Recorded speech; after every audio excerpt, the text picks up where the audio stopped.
तो दोस्तों, भारत के फॉर्मर क्रिकेटर मोहम्मद कैफ का मानना है कि ऋषभ पंत टीम इंडिया के अगले टेस्ट कप्तान बनने के लिए सबसे ज्यादा योग्य खिलाड़ी हैं। रोहित शर्मा अपने करियर के आखिरी पड़ाव पर हैं और जल्दी ही इस फॉर्मेट से संन्यास का ऐलान कर सकते हैं। T20 अंतर्राष्ट्रीय से वो पहले ही संन्यास का ऐलान कर चुके हैं। टेस्ट में रोहित शर्मा अब बल्ले से भी रन बनाने में नाकाम रहे हैं। वहीं दूसरी तरफ ऋषभ पंत फिलहाल टेस्ट में भारत के सर्वश्रेष्ठ बल्लेबाजों में से एक बनकर उभरे हैं और वो इस फॉर्मेट में कप्तानी के लिए टॉप दावेदारों में से एक हैं। दोस्तों, हालांकि देखने वाली बात यह होगी कि चाहे वो भारत न्यूजीलैंड सीरीज हो या फिर आगामी भारत ऑस्ट्रेलिया सीरीज, जसप्रीत बुमराह को भारतीय टीम का उपकप्तान बनाया गया है।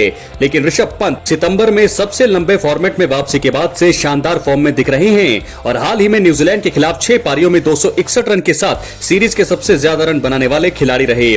दोस्तों, ऋषभ पंत के प्रदर्शन से प्रभावित मोहम्मद कैफ को लगता है कि ये 27 वर्षीय बल्लेबाज यानी कि ऋषभ पंत भारत का अगला टेस्ट कप्तान बनने की दौड़ में सबसे आगे है। मोहम्मद कैफ ने विदेशी सिचुएशन में ऋषभ पंत के प्रदर्शन के लिए भी उनकी सराहना की है।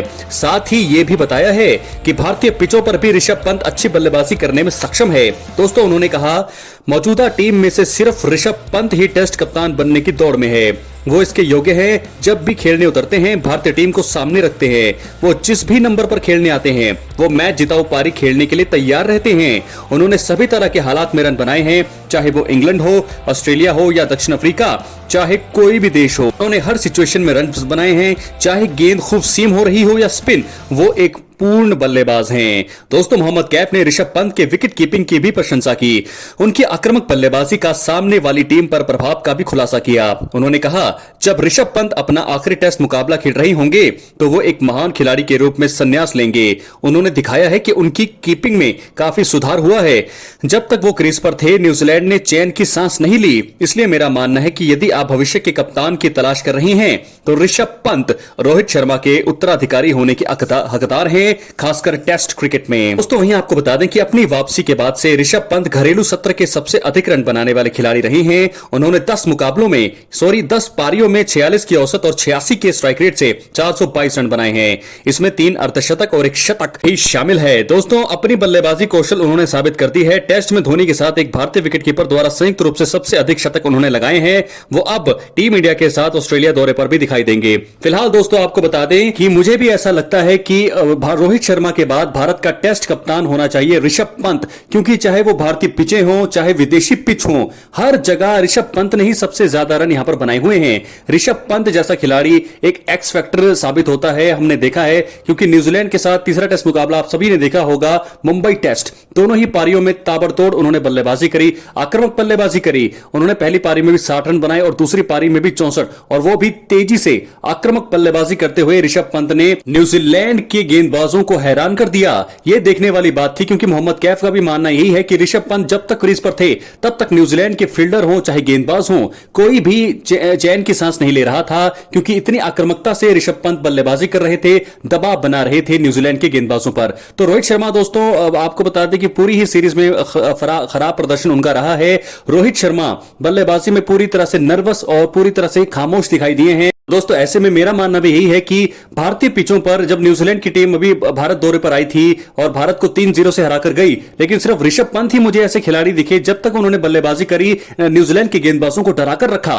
जब तक वो क्रीज पर थे न्यूजीलैंड के गेंदबाज सोच रहे थे कि उन्हें कैसे आउट किया जाए, और हर एक गेंदबाज डरा हुआ था और वहीं हर एक फील्डर जो है डरा हुआ था जब ऋषभ पंत बल्लेबाजी कर रहे थे। तो एक एक्स फैक्टर खिलाड़ी है ऋषभ पंत। और मुंबई टेस्ट की बात करें तो दूसरी पारी में वो भारत को जीत की ओर ले जा रहे थे। अगर ऋषभ पंत दोस्तों आउट नहीं होते तो भारत इस सीरीज में क्लीन स्वीप नहीं होता और 2-1 से सीरीज जो है न्यूजीलैंड के नाम होती, लेकिन यहां पर भारत की जो जीत है वो जरूर होती। लेकिन आपको बता दें, रोहित शर्मा के बाद अगर कोई कप्तान बनना चाहिए मेरे हिसाब से भी दोस्तों, तो वो ऋषभ पंत ही होने चाहिए, क्योंकि ऋषभ पंत के अंदर क्वालिटी है लीडरशिप की। उन्होंने आईपीएल में भी कप्तानी कर रखी है दिल्ली कैपिटल्स की। ऐसा नहीं है कि वो पहली बार कप्तान होंगे। उन्हें टेस्ट क्रिकेट में वो बिल्कुल एक सही बल्लेबाज हैं। किस प्रकार उन्हें खेलना है, सेशन दर सेशन वो खेलते हैं, गेंदबाजों पर दबाव बनाते हैं। तो मेरे हिसाब से ऋषभ पंत टेस्ट क्रिकेट में रोहित शर्मा के बाद पूरी तरह से अगले कप्तान डिजर्व करते हैं। फिलहाल क्या है आपकी राय, अपनी राय कमेंट बॉक्स में जरूर दें। यह है वो स्निकोमीटर जहां दिखा रहा था कि बॉल गेंद जो है बैट पर लगी और उसके बाद ऋषभ पंत को वहां से जाना पड़ा। हालांकि दोस्तों इस आउट पर काफी ज्यादा कंट्रोवर्सी चल रही है सोशल मीडिया पर। रोहित शर्मा की भी इस विवाद पर इस पर एंट्री हो गई है और उनका कहना है कि यह फैसला जो है पूरी तरह से मैदानी अंपायर के ऊपर जाना चाहिए था, यानी कि मैदानी अंपायर ने दोस्तों जो ऑन फील्ड अंपायर थे उन्होंने नॉट आउट कहा था, उन्हीं के साथ जाना चाहिए था। और ऋषभ पंत बार बार बता रहे थे, अंपायर्स को दिखा रहे थे कि जो बैट है वो पैड पर लगा है या फिर गेंद जो है नहीं बल्ले पर लगी है, गेंद पैड पर लगने के बाद जो है वो स्निकोमीटर की वो आवाज आ रही थी। बार बार ये चीज दिखाई गई और ये इस चीज ने ऋषभ पंत का आउट होना ये बहुत ही बड़ा झटका लगा। इस चीज के बाद जो है भारतीय टीम की पारी पूरी तरह से लड़खड़ा गई और भारतीय टीम को 25 रन से हार का सामना करना पड़ा। यह स्निकोमीटर आपके सामने है दोस्तों। बॉल जो है पैड पर लगी और बॉल बैट हालांकि बहुत ज्यादा करीब था। हालांकि कुछ भी ऑफिशियल ऐलान इसका नहीं हुआ है, कहीं से भी कोई यहां से रिएक्शन नहीं आया है, लेकिन ऋषभ पंत को लगता था और भारतीय टीम को यह लगता है कि यह आउट नहीं था, नॉट आउट था। हालांकि बल्लेबाज को अपने बैट पे लगा पता लग जाता है कि बैट पे बॉल लगी है नहीं लगी है। ऋषभ पंत का भी यही मानना है कि गेंद जो है बल्ले पर नहीं लगी है, जिसके बाद वो काफी हताश निराश दिखाई दिए। तो दोस्तों एक कंट्रोवर्सी तो रहेगी ही, क्योंकि मुझे भी ऐसा लग रहा था कि ऋषभ पंत को नॉट आउट दिया जाएगा, लेकिन थर्ड अंपायर ने उन्हें आउट दिया। इस फैसले से ऋषभ पंत, पूरा स्टेडियम जो था, मुंबई का पूरा दर्शक जो था, पूरा एकदम पिन ड्रॉप साइलेंस हो गया था। काफी ज्यादा मैं भी हैरान था कि क्यों ऋषभ पंत को आखिरकार आउट दिया गया, क्योंकि वही एक ऐसे खिलाड़ी थे अगर वो टिके रहते तो भारत आसान जीत की ओर था। क्योंकि जब ऋषभ पंत क्रीज पर थे, जब वो रन आउट का रिप्ले दिखाया जा रहा था, तब सिर्फ 41 रन भारतीय टीम को चाहिए थे जीत के लिए। लेकिन तभी उस रिप्ले को थर्ड अंपायर ने बार बार देखा, बार बार उसका रिव्यू देखते रहे, लेकिन अंत में उन्होंने फैसला जो है न्यूजीलैंड के हक में सुना दिया और ऋषभ पंत के खिलाफ वो फैसला गया। और ऑन फील्ड अंपायर को थर्ड अंपायर ने कहा कि वो अपने फैसले को बदल करके आउट नॉट आउट से आउट दे दे, जिसके बाद सभी फैंस जो है निराश दिखे। रोहित शर्मा ने अपनी भड़ास निकाली है, वो भी पूरी तरह से सहमत नहीं दिखे इस फैसले से, नाराज दिखाई दी। उसके बाद भी जब मैच के बाद भी ऋषभ पंत के आउट होने के बाद भी जब वो ड्रेसिंग रूम में थे, रोहित शर्मा के साथ बार बार वो चर्चा इसी बात की कर रहे थे कि गेंद जो है उनके बैट पर नहीं लगी, वो जो है किसी और चीज का जो है स्निको वहां पर दिखाया जा रहा था।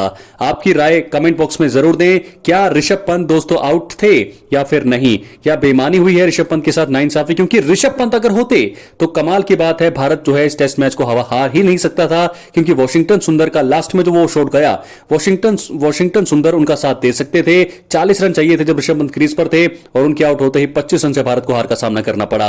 इस वॉशिंगटन सुंदर का आपने दो शॉट देखा होगा, लास्ट में वो मारने के चक्कर में क्लीन बोल्ड हो गए, क्योंकि उन्हें पता था कि सामने मोहम्मद सिराज हैं और वो कभी भी आउट हो सकते हैं। ऐसे में उनको मारना ही पड़ना था। 26 रन उस टाइम चाहिए थे 6 गेंदों में, तो उन्होंने ये सोचा कि वो 6 गेंदों में 26 रन बनाने के चक्कर में वो आउट हो गए। और दोस्तों लेकिन अगर ऋषभ पंत रहते तो वॉशिंगटन सुंदर आराम से सिंगल कर करके उन्हें स्ट्राइक देते। और जो जिस प्रकार की आक्रामक शैली ऋषभ पंत की है वो किसी भी खिलाड़ी की नहीं है।